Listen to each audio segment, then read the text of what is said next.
Hello friends, this is me word and എല്ലാവർക്കും എൻ്റെ ഒരു പുതിയ വീഡിയോയിലേക്ക് സ്വാഗതം. ഇന്ന് നമ്മുടെ കയ്യിലുള്ള 390 ആണ്. നിങ്ങൾ തംബ്നെയിൽ വായിച്ചുകൊണ്ട് തന്നെ ഹൗ ടു മെയിൻറ്റെയിൻ 390. അതായത് ഇതെൻ്റെ കൂട്ടുകാരൻ്റെ വണ്ടിയാണ്. പക്ഷേ ഈ വണ്ടി ഞാനാണേലും അവരാണേലും അത്യാവശ്യം നല്ല രീതിയിൽ ഓടിച്ചിട്ടുണ്ട്.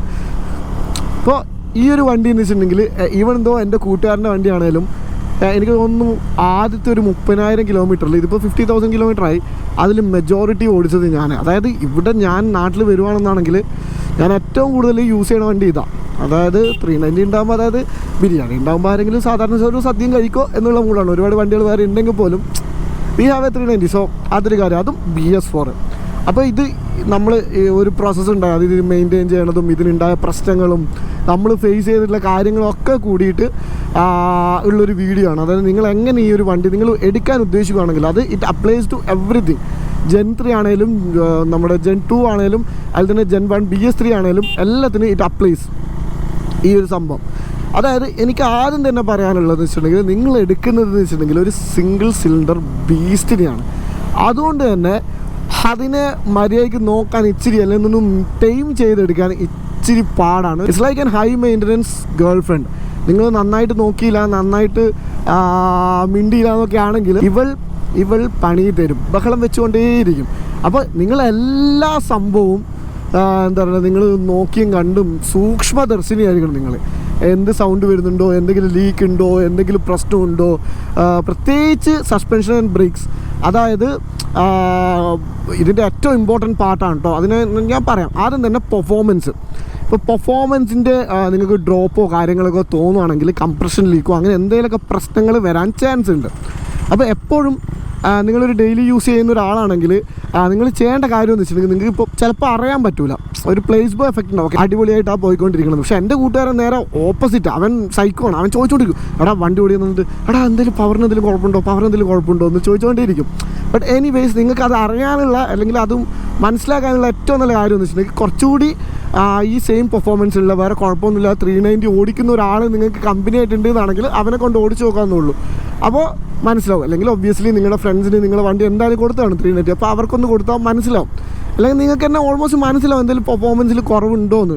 അത് നിങ്ങൾക്ക് ആ ഒരു മൈൻഡ് ഇരുന്നാണെങ്കിൽ, എപ്പോഴും ചുമ്മാ പവറും എന്നുള്ളത് നോക്കി ഓടിക്കുന്ന ഒരാളല്ല. നിങ്ങൾ വണ്ടിന് ഇച്ചിരി നിങ്ങൾ സ്നേഹം കൂടിയുള്ള ഒരാളാണെങ്കിൽ ഒരു വണ്ടിക്ക് പവർ പറയുമ്പോൾ നിങ്ങൾക്ക് മനസ്സിലാവും. അതും വെച്ചുകൊണ്ട് ഓടിക്കരുത്. Go to a service centre അല്ലെങ്കിൽ ഒരു നല്ല മെക്കാനിക്കിനടുത്ത് വണ്ടി കൊടുത്ത് അത് ശരിയാക്കണം. അത് വെച്ചുകൊണ്ട് ഓടിച്ചു കഴിഞ്ഞിട്ടുണ്ടെങ്കിൽ അത് അതിൻ്റെ മേലെ വേറെ കാര്യങ്ങളിലേക്കും പ്രശ്നങ്ങളിലേക്കും ഒക്കെ നീങ്ങിക്കൊണ്ടേയിരിക്കും. അപ്പോൾ അതൊരു കാര്യമാണ്. പെർഫോമൻസ് ഡ്രോപ്പ് നിങ്ങൾക്ക് തോന്നുന്നതാണെങ്കിൽ എന്തായാലും സർവീസ് സെൻറ്ററിൽ കൊണ്ടുപോയി കാണിക്കുക. അത് ഞാൻ നേരത്തെ പറഞ്ഞ പോലെ തന്നെ നിങ്ങൾക്ക് തന്നെ തോന്നുന്നതാണെങ്കിൽ അത് ഒരുപാട് കൺഫേം ഒന്നും ചെയ്യാൻ നിൽക്കണം. നേരെ നിങ്ങൾ ചെന്നോടെ ചെറിയൊരു പെർഫോമൻസ് ഡ്രോപ്പ് എനിക്ക് തോന്നുന്നുണ്ടെന്നുള്ള കാര്യം പറയാം. പിന്നെ they will take care of it. അല്ലെങ്കിൽ നിങ്ങൾ ചുമ്മാ മെൻ്റലായിട്ട് നിങ്ങൾക്ക് തോന്നുകയാണെങ്കിൽ അതും അവർ ക്ലിയർ ചെയ്തോളൂ. അങ്ങനെ ഒരു പ്രശ്നമൊന്നുമില്ല, ഇങ്ങനെ കയറുന്നുണ്ടെന്നൊക്കെ അവർ പറഞ്ഞോളും. അപ്പോൾ അതൊരു കാര്യം. പിന്നെ രണ്ടാമത്തെ കാര്യം ചെറുതാണ്, പക്ഷേ അതൊരു വലിയൊരു കാര്യം കൂടിയാണ്. അതായത് നിങ്ങൾ ടയർ പ്രഷറും കാര്യങ്ങളൊക്കെ നന്നായിട്ട് എപ്പോഴും മെയിൻറ്റെയിൻ ചെയ്യുക. നിങ്ങളൊരു മേ ബി 3 to 5 ഡേയ്സിൽ നിങ്ങൾ ടയർ പ്രഷറും കാര്യങ്ങളൊക്കെ ചെയ്യുക. പ്രത്യേകിച്ച് നിങ്ങൾ ടൂർ ചെയ്യാൻ ഉദ്ദേശിക്കും, നാളെ ട്രിപ്പ് പോകാമെന്നാണെങ്കിൽ നിങ്ങൾ എന്തായാലും അതിൻ്റെ ടയർ പ്രഷർ ഒന്ന് മോണിറ്റർ ചെയ്യുക. എത്ര ടയർ പ്രഷർ ഉണ്ട് അത് പ്രോപ്പറാക്കി വെക്കുക. ആ കാര്യങ്ങളൊക്കെ ചെയ്യുക. അടുത്ത കാര്യം എന്ന് വെച്ചിട്ടുണ്ടെങ്കിൽ ചെയിൻ സ്പ്രോക്കറ്റും ഒക്കെയാണ്. നിങ്ങൾ ഈ ചെയിൻ സ്പ്രോക്കറ്റ് നിങ്ങൾ എടുക്കുന്നത് സ്റ്റോക്ക് ആണെന്നാണെങ്കിൽ അത് തീർന്നു കഴിഞ്ഞിട്ടുണ്ടെങ്കിൽ റോളോൺ എന്ന് പറഞ്ഞൊരു ബ്രാൻഡ് ഉണ്ട്. അതിൻ്റെ ചെയിൻ സ്പ്രോക്കറ്റ് ഇട്ട് കഴിഞ്ഞിട്ടുണ്ടെങ്കിൽ അത്യാവശ്യം നല്ല ലൈഫ് എല്ലാവർക്കും തരുന്നുണ്ട്. അതിൻ്റെ ഒരു ഡ്രോബാക്ക് എന്ന് പറഞ്ഞാൽ ഇച്ചിരി ഒന്ന് വെയിറ്റ് കൂടിയതാണ്. പക്ഷേ അതൊന്നും നിങ്ങൾ റോഡിൽ ഓടിക്കുമ്പോൾ നിങ്ങൾ ഒരുപാട് എഫക്റ്റ് ചെയ്യില്ല. അതാണൊരു കാര്യം. നിങ്ങൾ ചെയിൻ സ്പ്രോക്കറ്റ് മാറ്റിയിട്ട് ചുമ്മാ മാറ്റിയിട്ടാൽ മാത്രം പോരാ, അതിനെ മെയിൻറ്റെയിൻ ചെയ്യണം. നിങ്ങളൊരു 300 to 600 കിലോമീറ്റേഴ്സിൽ നല്ല രീതിയിൽ ലൂബ് ചെയ്യുക. ലൂബ് ചെയ്യാനാണെങ്കിൽ നിങ്ങൾക്ക് ഞാൻ കുറച്ച് ബ്രാൻഡ്സ് ഞാൻ പറഞ്ഞുതരാം. റോളോൻ്റെ തന്നെ ഒരു വൈറ്റ് ലൂബ് ഉണ്ട്, ദാറ്റ്സ് ഗുഡ്. പിന്നെ ഒരു നെതർലാൻഡിൽ നിന്നുള്ളൊരു ബ്രാൻഡ് ഉണ്ടായിരുന്നു, ഒരു മഞ്ഞയും നീലയും ഒക്കെയുള്ള ഒരു ബോക്സ് ആയിട്ടുള്ള, നാവിന് തുമ്പത്ത് അതിൻ്റെ പേരുണ്ട്, പക്ഷെ മറന്നുപോയി. അത് ഞാൻ കിട്ടുവാണെങ്കിൽ താഴെ നിങ്ങൾക്ക് അത് അറിയണമെന്നാണെങ്കിൽ കമൻറ്റ് ചെയ്താൽ അത് ഞാൻ നോക്കിയിട്ടത് ഞാൻ പറഞ്ഞുതരാം. എന്തായിരുന്നു പി തുടങ്ങുന്നതായിരുന്നു, മറന്നുപോയി, പോട്ടെ. പിന്നെ അതേപോലെ തന്നെ നമ്മുടെ TRMO അങ്ങനെ കുറേ ഇഷ്ടം പോലെ ബ്രാൻഡ് ഉണ്ട്. അതിലേതെങ്കിലും ഒന്ന് യൂസ് ചെയ്ത് കഴിഞ്ഞിട്ടുണ്ടെങ്കിൽ നിങ്ങൾക്ക് അത്യാവശ്യം ലൈഫും കാര്യങ്ങളൊക്കെ കിട്ടും. അതാണ് ഈ ചെയിൻ ലൂബിൻ്റെ കാര്യങ്ങൾ. ലൂബൊക്കെ ചെയ്ത് നല്ല രീതിയിൽ മെയിൻറ്റെയിൻ ചെയ്ത് നടങ്ങുവാണെങ്കിൽ, ഈ ലൂബ് ചെയ്താൽ മാത്രം പോരാ, ചെയിൻ ക്ലീൻ ചെയ്ത് ലൂബ് ചെയ്യണം. അങ്ങനെ പോവുകയാണെങ്കിൽ അതേപോലെ തന്നെ അത്യാവശ്യം നിങ്ങൾക്ക് ചെയിൻ്റെ സൗണ്ടൊക്കെ വരുമ്പോൾ ചെയിൻ ടൈറ്റ് ചെയ്ത് അങ്ങ് കറക്റ്റായിട്ട് പോവുകയാണെങ്കിൽ നല്ല ലൈഫ് കിട്ടും ചെയിൻ സ്പ്രോക്കറ്റിന്. അതായത് നല്ല ലൈഫ് എന്ന് വെച്ചിട്ടുണ്ടെങ്കിൽ 390ക്ക് എനിക്ക് തോന്നുന്നു ഇതിൽ ഇപ്പോൾ റോൾ ഓൺ കിടക്കുന്നത്. ഇത് കുറേ കിലോമീറ്റർ ആയി, 15,000+ കിലോമീറ്റേഴ്സ് ഇതിൽ കിടന്ന് ഓടുന്നുണ്ട്. അപ്പോൾ പ്രോപ്പറായിട്ട് അത് കൊണ്ടുപോകുന്നുണ്ട്, ലൂബിൻ ചെയ്ത് ചെയിൻ ടൈറ്റും കാര്യങ്ങളൊക്കെ ചെയ്ത് പ്രോപ്പറായിട്ട് അത് കൊണ്ടുപോകുന്നതുകൊണ്ടാണ് അത്രയും ലൈഫ് കിട്ടുന്നത്. പിന്നെ അതേപോലെ തന്നെ ബ്രേക്കാണ്. അതായത് ബ്രേക്ക് നിങ്ങൾ നന്നായിട്ട് നോക്കണം. അതായത് ബ്രേക്കിന് എന്തെങ്കിലും കുഴപ്പമുണ്ടോ, എന്തെങ്കിലും ഫെയ്ഡിങ് ഉണ്ടോ. ഇപ്പോൾ ഇത് ഇച്ചിരി സ്പോഞ്ചി ആയിട്ടുണ്ട്. അതായത് ഇതൊന്നല്ല ഇതിൻ്റെ ബ്രേക്കിങ്ങിന് എനിക്ക് തന്നെ പിടിക്കുമ്പോൾ തോന്നുന്നുണ്ട്. അത് ഭയങ്കര കണ്ടില്ലേ വരുന്നു ബ്രേക്ക് ഈസി ആയിട്ട്, ഭയങ്കര സ്പോഞ്ചി ആയിട്ടുണ്ട്. നമ്മൾ സ്റ്റോക്കിൽ നിന്ന് RCBയിലേക്ക് ഒന്ന് മാറ്റിയിട്ടുണ്ട് കുറച്ചുകൂടി ബൈറ്റും കാര്യങ്ങളൊക്കെ കിട്ടാൻ വേണ്ടിയിട്ട്. പക്ഷേ RCBയുടെ ഒരു പ്രശ്നം എന്ന് വെച്ചിട്ടുണ്ടെങ്കിൽ കമ്പയർഡ് ടു ആ സ്റ്റോക്ക് 1 ഇത് പെട്ടെന്ന് സ്പോഞ്ചി ആയി പോകുന്നുണ്ട്. പെട്ടക്കിടക്കിടക്കിടക്കിടക്കിടക്ക് ഇങ്ങനെ സ്പോഞ്ചി ആയി പോകുന്നുണ്ട്. ബ്ലീഡ് ചെയ്യുന്നതിൻ്റെ ഇൻ്റർവെല്ല് നമ്മുടെ സ്റ്റോക്കിനേക്കാളും കുറച്ച് കൂടുതലാണ്. പക്ഷേ RCBയിൽ ഞാൻ കണ്ടതിൻ്റെ പ്രശ്നം എന്ന് വെച്ചിട്ടുണ്ടെങ്കിൽ നിങ്ങൾ RCBയിലേക്ക് മാറുന്നതാണെങ്കിൽ ബ്ലീഡ് ചെയ്യേണ്ട ഒരു ഇൻ്റർവെല്ല് ഭയങ്കരമായിട്ട് കൂടുന്നുണ്ട്. ഭയങ്കരമായിട്ട് എയർ സിസ്റ്റത്തിൽ സ്റ്റക്ക് ആവുന്ന പോലത്തെ ഒരു ഫീൽ കിട്ടുന്നുണ്ട്. അത് ഇതിൻ്റെ മാത്രമാണോ എന്ന് എനിക്കറിയില്ല. നിങ്ങൾ RCB ഉപയോഗിക്കുന്ന ഒരാളാണെങ്കിൽ നിങ്ങൾ എന്തായാലും താഴെ കമൻറ്റ് ചെയ്യണം.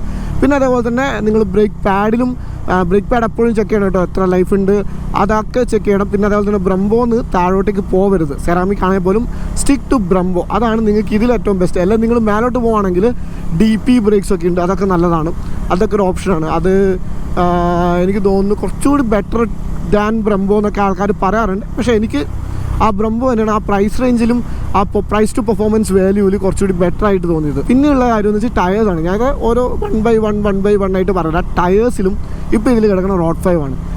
Never ever compromise a tyre on a 390. അതായത് ഒന്നാമത്തെ കാര്യം ഈ 160 180 ഒന്നും വരുന്നില്ല, ഒരുപാട് കാശ് സ്പെൻഡ് ചെയ്യേണ്ട. 110 150 സെക്ഷൻ ടയറായിരുന്നത്.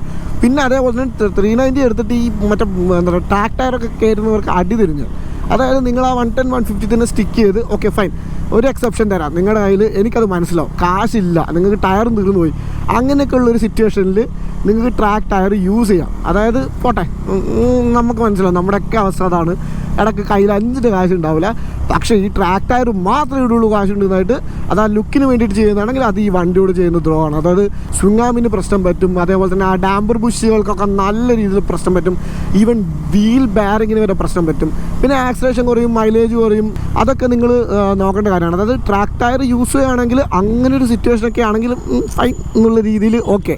പക്ഷെ എല്ലാന്നാണെങ്കിൽ don't use it. Okay, get good tyres. അല്ലെ അറ്റ്ലീസ്റ്റ് ഞാൻ പറഞ്ഞുതരാം, നിങ്ങൾക്ക് ഒട്ടും കാശില്ല എന്നാണെങ്കിൽ നിങ്ങൾക്ക് എടുക്കാൻ പറ്റിയൊരു ടയർ വിച്ച് ഐ യൂസ്ഡ് കുറച്ച് ബെറ്റർ ആണെന്ന് തോന്നിയെന്ന് വെച്ചിട്ടുണ്ടെങ്കിൽ മാക്സിസിൻ്റെ ആ ഒരു നൈലോൺ ടയറുണ്ട് 7000. നമ്മളൊരു RC 390ക്ക് നമ്മൾ ഇട്ടൊക്കെയായിരുന്നു. ആൻഡ് പിന്നെ അതേപോലെ തന്നെ നമ്മൾ ഡൊമിനാർ ഇട്ടോ എടുത്തായിരുന്നു. ഒരുപാട് അക്രമമൊന്നും കാണിക്കാൻ പറ്റൂല എന്നുണ്ടെങ്കിൽ പോലും അത്യാവശ്യം you can live with it. പക്ഷേ എനിക്ക് പറയാനുള്ള കാര്യം എന്ന് വെച്ചിട്ടുണ്ടെങ്കിൽ always go for good tyres. At least ഒരു അപ്പോളോ ആൽഫോ H1 മുതൽ മേലോട്ടേക്ക് TVSൻ്റെ യൂറോഗ്രപ്പ്, റേസിൻ്റെ ന്യൂ ടയർ, സിയറിൻ്റെ പുതിയൊരു ടയറുണ്ട്. അങ്ങനെ ഒരുപാട് ടയേഴ്സ് മാർക്കറ്റിൽ ഓൾറെഡി ഇപ്പോൾ പെർഫോമൻസ് ഓറിയൻറ്റഡ് ആയിട്ടുള്ള ടയേഴ്സ് ഉണ്ട്, W റേറ്റഡ് തന്നെ വരുന്നത്.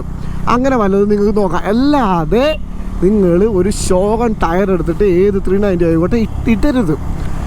കുറേ പ്രശ്നങ്ങൾ പറ്റും.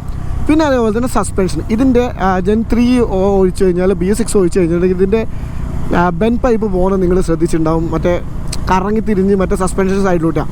അതുകൊണ്ട് ഇത് ഹീറ്റ് കാരണം സസ്പെൻഷൻ പെട്ടെന്ന് പോകുന്നതിൻ്റെ ഒരു കംപ്ലയിൻറ്റ് ഈ 390ക്ക് ഉണ്ട്. ഇപ്പോൾ ഇതിൻ്റെ സസ്പെൻഷൻ ഇവിടെ എടുത്ത് മാറ്റുകയുള്ളൂ. ഈ സസ്പെൻഷൻ പോയെടുത്ത് നിങ്ങൾ മാറ്റാതിരിക്കരുത്. അതിൻ്റെ മേജർ റീസൺ എന്ന് വെച്ചിട്ട് നമ്മൾ ചെറിയൊരു പ്രശ്നം കാണിച്ചപ്പോൾ തന്നെ മാറ്റിയായിരുന്നു. ഈ സസ്പെൻഷൻ പോകുന്ന വെച്ചിട്ട് പ്രോപ്പർ ഡാമ്പിങ് നടന്നില്ല. അപ്പം പ്രോപ്പറായിട്ട്, അതായത് ഈ സസ്പെൻഷനാണ് ടയറിനെയും വണ്ടീനെയും മൊത്തത്തിൽ റോഡിലേക്ക് വെക്കുന്നത്, ആ ട്രാക്ഷൻ കിട്ടാനുള്ള റീസൺ. സസ്പെൻഷൻ ഇല്ലാണ്ട് ബോട്ടം ഔട്ടായി കഴിഞ്ഞാൽ ട്രാക്ഷൻ ഇല്ല, you will lose the grip, you will fall down immediately. പ്രത്യേകിച്ച് ഇത് ഇപ്പോൾ ആ ഒരു സസ്പെൻഷൻ പോയിട്ട് ഇങ്ങനെ താണു നിന്നും കളിക്കുകയാണെങ്കിൽ നിങ്ങളൊരു കോർണർ എങ്ങനെയൊക്കെ എടുത്തെന്ന് വിചാരിക്കും.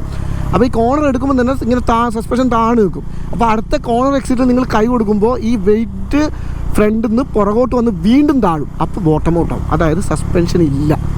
ആ സസ്പെൻഷൻ ഇല്ലാണ്ടാവുമ്പോൾ ട്രാക്ഷൻ ഇല്ല.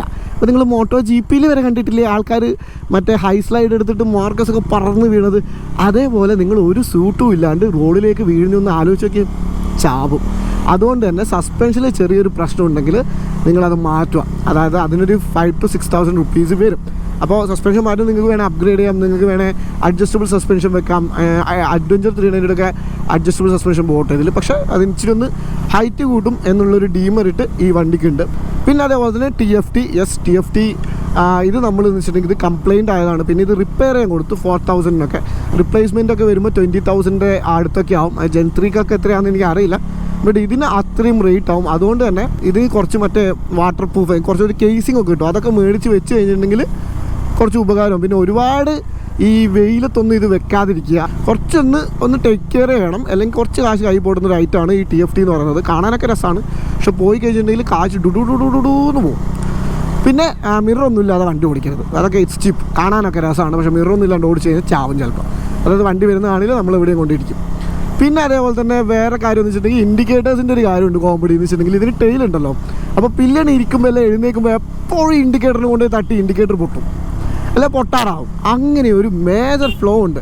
അത് നിങ്ങൾ പില്ലൺ ഇറങ്ങുമ്പോൾ എന്ന് വെച്ചിട്ടുണ്ടെങ്കിൽ ഇൻഡിക്കേറ്ററും തഴഞ്ഞുകൊണ്ടങ്ങ് ഇറങ്ങുക. അതും ഒരു മേജർ കാര്യമാണ്. അത് നിങ്ങൾ സൂക്ഷിക്കുന്ന ചെറിയ കാര്യങ്ങൾ. അതായത് ഞങ്ങൾ ഈ വണ്ടി ഓടിച്ചിട്ട് അതിൽ നമുക്ക് ഓർമ്മ വന്നില്ല, നിങ്ങൾക്ക് ഭയങ്കര ഹെൽപ്ഫുൾ ആവും. നിങ്ങൾ എടുക്കാൻ ഉദ്ദേശിക്കുന്ന ആളാണെങ്കിൽ ഹെൽപ്ഫുൾ ആവുന്നൊരു കാര്യമല്ല, നിങ്ങൾ എടുത്തിരിക്കുന്ന ഒരാളാണെങ്കിൽ നിങ്ങൾക്ക് ഹെൽപ്ഫുൾ ആവട്ടെ എന്നാണ് ഞാൻ വിചാരിക്കുന്നത്. ആ Gen 3 ആ പ്രശ്നമുണ്ട്. അതായത് ഇൻഡിക്കേറ്റർ അവിടെ തന്നെയാണ്, അങ്ങനെ തന്നെയാണ് ഇരിക്കുന്നത്. കുറച്ചുകൂടി ആ ഒരു പില്ലൺ തട്ടിപ്പോകുന്നൊരു പ്രശ്നമുണ്ട്. പിന്നെ കോൺസെപ്റ്റും കാര്യങ്ങളൊക്കെ ഒന്ന് ലൂസാവുന്ന ടൈം തന്നെ നിങ്ങൾക്ക് മനസ്സിലാവും. കോൺസെപ്റ്റൊക്കെ ലൂസായി കഴിഞ്ഞാൽ എന്തോ ഒരു പ്രശ്നമുണ്ട്. അതൊക്കെ ടൈറ്റ് ചെയ്യാനും കാര്യങ്ങളൊക്കെ കൊടുക്കുക. അതായത് നമ്മൾ ഈ വണ്ടിയുടെ ഒരു ഓവറോൾ ഒരു സെറ്റപ്പ് എന്ന് വെച്ചിട്ടുണ്ടെങ്കിൽ ആ ഒരു ഹാൻഡ്ലിങ്ങിലും കാര്യത്തിലൊക്കെയാണ്. അതൊന്നും പ്രോപ്പർ അല്ലെങ്കിൽ ഈ വണ്ടി ഓടിക്കാൻ തന്നെ ഒരു രസം ഉണ്ടാവില്ല. ഈ എഞ്ചിൻ ഇത്ര പവർ പ്രൊഡ്യൂസ് ചെയ്യുന്നത് വെച്ചിട്ടുണ്ടെങ്കിൽ ആ പവറിനെ എൻജോയ് ചെയ്യാനും ഒന്ന് കീപ്പ് ചെയ്യാനും ബാക്കി എല്ലാ സാധനങ്ങളും വേണം. ടയർ, ബ്രേക്ക്, സസ്പെൻഷൻ എല്ലാം വേണം. അതാണ് ഞാൻ പറഞ്ഞത്. ഈ വണ്ടി എന്ന് വെച്ചിട്ടുണ്ടെങ്കിൽ തലവേദനയാണെന്ന് വെച്ചിട്ടുണ്ടെങ്കിൽ യെസ്, ഒരു കൈൻഡ് ഓഫ് കുറച്ച് പണി ഇങ്ങനെ വന്നുകൊണ്ടിരിക്കും. പക്ഷേ ഒരുപാട് തലവേദന ഒന്നുമില്ല. ഇപ്പം നിങ്ങൾ നന്നായിട്ട് നോക്കിക്കഴിഞ്ഞിട്ട് ഇപ്പം നമ്മൾ 50,000 kilometers ആയി. ഇപ്പോൾ എഞ്ചിനൊന്നും തുറക്കേണ്ടിയൊന്നും വന്നില്ല, എഞ്ചിൻ പൊളിഞ്ഞിട്ടുമില്ല. അപ്പോൾ ആ ഒരു കാര്യത്തിലൊക്കെ ഹാപ്പിയാണ്. അപ്പോൾ അടുത്തൊരു കാര്യം കൂടി ഞാൻ പറഞ്ഞുതരാം, അതായത് എഞ്ചിൻ ഓയിൽസ്. നിങ്ങൾ ഈ 390 എടുക്കുകയെന്നാണെങ്കിൽ നിങ്ങൾ ഒരിക്കലും കോംപ്രമൈസ് ചെയ്യാതിരിക്കേണ്ട ഒരു കാര്യമാണ് എഞ്ചിൻ ഓയിൽസ്. അതായത് ഞാൻ കുറച്ച് നമ്മൾ യൂസ് ചെയ്തിട്ട് നമുക്കൊരു ബെസ്റ്റ് ഫീലിംഗ് കിട്ടിയ കുറച്ച് എഞ്ചിൻ ഓയിൽസിനെ പറ്റി ഞാൻ പറഞ്ഞുതരാം. ഒന്നാമത്തെ കാര്യം, നിങ്ങൾ മോട്ടോയിൽ തന്നെ യൂസ് ചെയ്യാൻ നിൽക്കുന്നതാണെങ്കിൽ മോട്ടോയിൽ 7100 എന്ന് പറഞ്ഞൊരു മോഡലുണ്ട്. അതാണെങ്കിൽ ഗെറ്റ് റിഡ് ഓഫ് ഇറ്റ്. അതിന് പകരം നിങ്ങൾക്ക് ഒഴിക്കാൻ പറ്റുന്ന ഞാൻ കുറച്ച് 3 ഓപ്ഷൻ ഞാൻ പറഞ്ഞുതരാം. ഒന്ന് നമ്മുടെ അഡിനോളാണ്. അഡിനോൾ 390 ഒഴിച്ച് കഴിഞ്ഞാൽ നിങ്ങൾക്ക് ആ ഒഴിച്ച് കഴിയുമ്പോൾ മുതൽ നിങ്ങൾക്ക് ആ വ്യത്യാസം മനസ്സിലാവും. ആ എഞ്ചിൻ ഓയിൽ ഈ വണ്ടിക്ക് അടിപൊളി. അഡിനോൾ ഇട്ട് കഴിഞ്ഞാൽ നിങ്ങൾക്ക് അത്യാവശ്യം വൈബ്രേഷൻസും കാര്യങ്ങളൊക്കെ എലിമിനേറ്റ് ചെയ്യാൻ പറ്റും. വണ്ടി ഒന്നുകൂടി കുറച്ചുകൂടി പുതിയതായ പോലത്തെ ഒരു ഫീലൊക്കെ കിട്ടും. അതാണ് അഡിനോൾ എഞ്ചിൻ ഓയിലിൻ്റെ ഒരു ഗുണം. പിന്നെ അതേപോലെ തന്നെ ഓൾമോസ്റ്റ് ആ സെയിം ഫീലൊക്കെ തരുന്ന രണ്ടാമത്തെ ഓയിലാണ് നമ്മുടെ കാസ്ട്രോളിൻ്റെ സൂപ്പർ ബൈക്ക് എന്ന് പറഞ്ഞ ഓയിൽ. ഇതൊക്കെ 1200 to 1500 ആ റേഞ്ച് വരുന്ന എഞ്ചിൻ ഓയിൽസ് കേട്ടോ. പിന്നെ ലാസ്റ്റ് വരുന്നത് വെച്ചിട്ടുണ്ടെങ്കിൽ നമ്മുടെ മോട്ടോറെക്സ് ആണ്. നിങ്ങൾക്കറിയാം മോട്ടോറെക്സ് എഞ്ചിൻ ഓയിൽ. അതും നമ്മളിത് യൂസ് ചെയ്തിട്ടുണ്ട്. അത് KTM വലിയ കുഴപ്പമില്ലാതെയാണ്. പക്ഷേ അതിന് ചെറിയ രീതിയിൽ ഞാൻ ഒരു മിക്സ്ഡ് ആയിട്ടുള്ളൊരു ഫീൽ ചെയ്തിട്ടുണ്ട്. അതായത് ചില അഡ്വഞ്ചറൊക്കെ യൂസ് ചെയ്യുന്ന ആൾക്കത് ഭയങ്കരമായിട്ട് എഫക്റ്റീവായിരുന്നു. പക്ഷേ 390 BS3 ആൾക്കാർക്കൊക്കെ പോരാ. പക്ഷേ അഡിനോളായിരുന്നു ഓവറോൾ എന്താ പറയുക നല്ലൊരു എഞ്ചിൻ ഓയിൽ. അതായത് നമുക്ക് ഓക്കെ അതെടുത്തോ, അത് അടിപൊളിയാണെന്ന് പറയാൻ പറ്റുന്ന എഞ്ചിൻ ഓയിൽ. അതേപോലെ തന്നെയാണ് കാസ്ട്രോളിൻ്റെ സൂപ്പർ ബൈക്ക് എഞ്ചിൻ ഓയിലും. അതായത് ഓൾമോസ്റ്റ് അഡിനോളിൻ്റെ കൂടെ പാറായിട്ട് നിൽക്കുന്നൊരു എഞ്ചിൻ ഓയിലാണ്. അതിൻ്റെ റേറ്റും കുറവാണ്. 1200 അഡിനോളിനെ വെച്ച് കമ്പയർ ചെയ്യുമ്പോൾ 10-300 രൂപയൊക്കെ നമ്മുടെ ഇതിന് കുറവാണ്. പക്ഷേ ഒരു പ്രശ്നം എന്ന് വെച്ചിട്ടുണ്ടെങ്കിൽ നിങ്ങൾ 10W40 ഉപയോഗിക്കുന്ന ഒരാളാണെന്നാണെങ്കിൽ, അതായത് 390 10W40 ഒഴിച്ചേക്കല്ല, പക്ഷെ ഉപയോഗിക്കുന്ന ഒരാളാണെന്നാണെങ്കിൽ നിങ്ങൾക്ക് സൂപ്പർ ബൈക്ക് ഓയിലില്ല. പക്ഷേ അഡിനോളിലുണ്ട് 10W40 ഉണ്ട്. പക്ഷേ കാസ്ട്രോൾ സൂപ്പർ ബൈക്ക് എന്ന് പറഞ്ഞാൽ 10W50 യൂസ് ചെയ്യുന്ന ആൾക്കാർക്ക് മാത്രമേ ഉള്ളൂ. അതാണ് അതിൻ്റെ ഒരു കാര്യം. പക്ഷേ നിങ്ങൾ 390 യൂസ് ചെയ്യുകയാണെങ്കിൽ നിങ്ങൾക്ക് 10W50 ആണ് മെയിനായിട്ട് വരുന്നത്. അപ്പോൾ അത് യൂസ് ചെയ്യാവുന്നേ ഉള്ളൂ.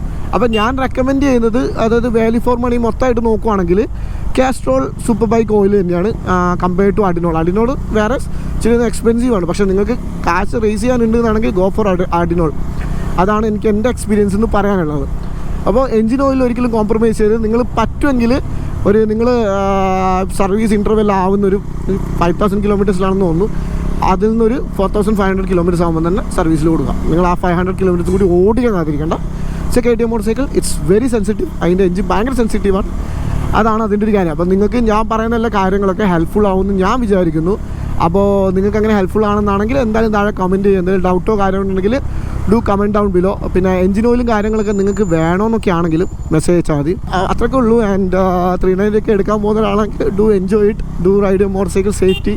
കുറച്ചൊന്ന് സേഫ്റ്റിയും കൂടി മൈൻഡിൽ വെക്കണം. ഇത്രയൊക്കെ നോക്കിക്കഴിഞ്ഞാൽ മാത്രം പോരാ, നിങ്ങളൊരു സേഫ് റൈഡറും കൂടി ആയിരിക്കണം, എന്നാലേ കാര്യമുള്ളൂ. അപ്പം അത്രേ ഉള്ളൂ. And this is me wait saying. വീണ്ടും കാണാൻ വന്നിക്കാം. Till then